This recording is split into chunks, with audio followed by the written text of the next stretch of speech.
accueillir une plante ou l'accueillir, c'est dans l'ordinaire que les plantes elles nous accompagnent, donc c'est un petit peu de cette façon-là que j'aimerais parler des plantes. Vital, une chronique végétale sur les plantes ordinaires. Avec Xavier Dunant, herbaliste, nous vous avons concocté cette chronique sur les plantes ordinaires. Comment pouvons-nous regarder les plantes, les manger ou se soigner avec ? Qu'ont-elles à nous apprendre ? Leur manière de résister ou d'évoluer ? Si on ne prend pas soin des plantes et si on ne prend pas soin de les regarder, peut-être que justement elles vont nous laisser disparaître.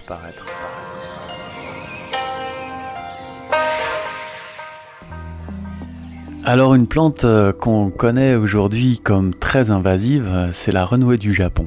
Alors je viens d'écouter, de regarder plein de choses sur cette renouée du Japon. Alors déjà c'est une plante qui est comestible. C'est une plante qui prend vite beaucoup de hauteur, qui empêche toutes les autres plantes de pousser autour d'elle parce qu'elle va recouvrir complètement le sol.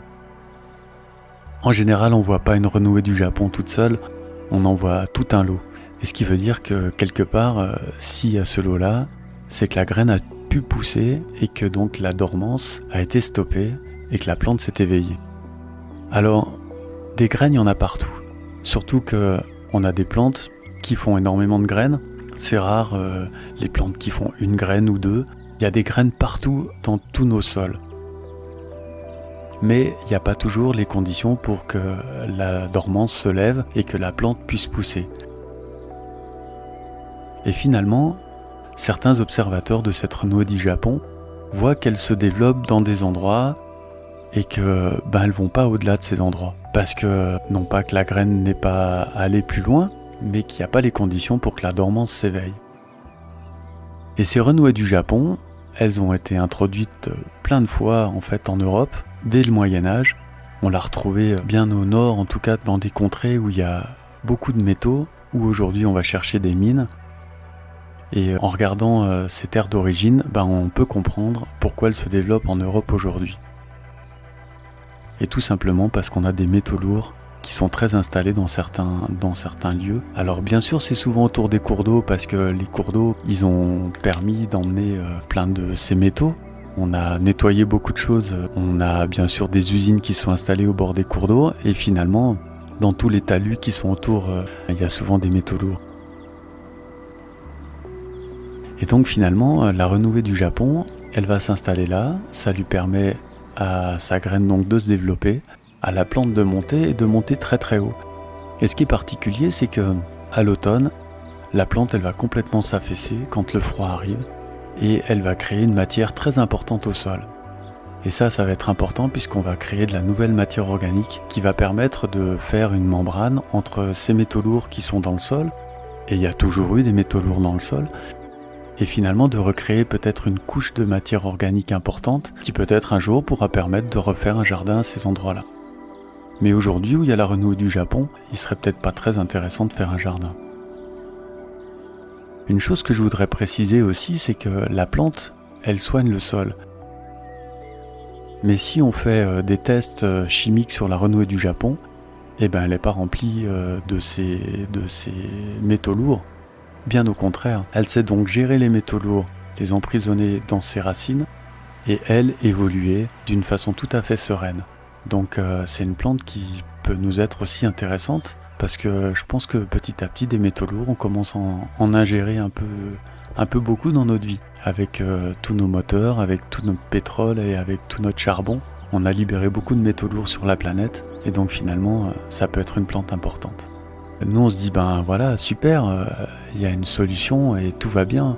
Alors que finalement la plante elle va mettre un certain temps à faire ce travail et que nous on aimerait tout régler, tout et tout de suite. Mais c'est pas un problème technique. C'est-à-dire que la plante, c'est un être vivant, c'est un être qui va travailler en partenariat avec le sol et que nous on peut rentrer dans la boucle du partenariat. Mais ça va prendre un certain temps. On n'est pas dans quelque chose de radical et on se sert et on en prend et tout va bien.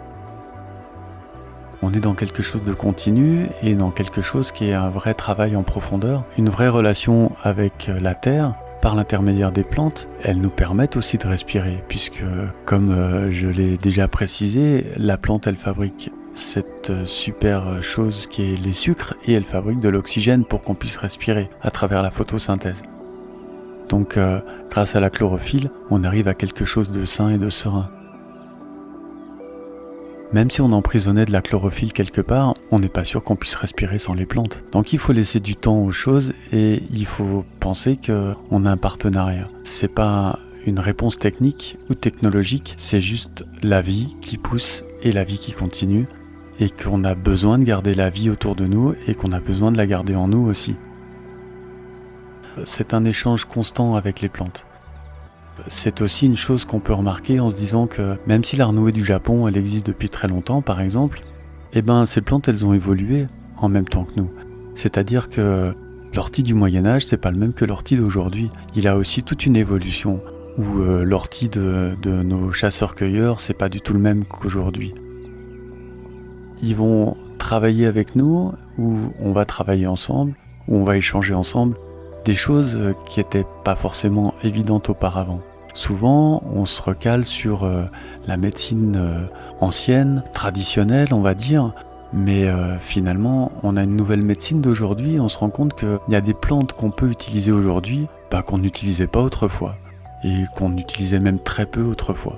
C'est important d'observer tout ça parce que on a une évolution dans nos vies, et aujourd'hui, nos vies, elles évoluent très très vite. En tout cas notre système social, par contre notre corps il évolue différemment et que les plantes elles sont peut-être un peu comme notre corps, elles évoluent doucement et à nous de prendre le temps avec les plantes, ça c'est important. Vital, une chronique végétale sur les plantes ordinaires avec Xavier Dunant, herbaliste. Retrouvez ce podcast sur globule.chamonix.radio.